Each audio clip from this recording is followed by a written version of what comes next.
pagat, për dignitetin ton, për kushtet e punës, për diskriminimin që këto bëhet dhe për trajtimin që bëhet të mëjës.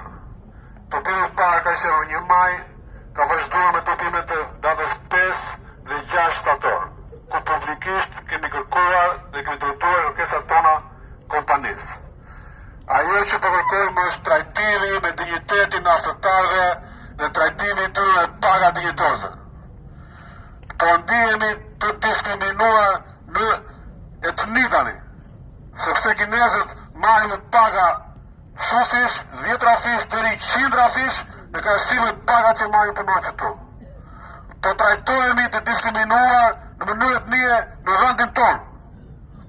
Nga këta që gjatë takimit që kemi pasur dhe diskutimet që kanë pasur, kanë dhënë vetëm dietën ushqimore. Do rrisim pak dietën ushqimore, tha, duke menduar që këta njerëz këtu kaq meritojnë.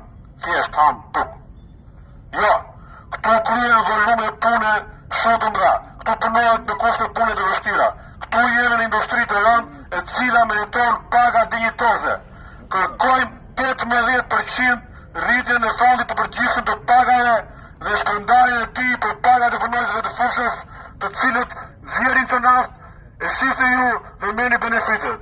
18% të fondit të pagave do të shërbejë për të ulur distancën ekstreme, diferencën ekstreme të pagave të ulta me pagat e larta.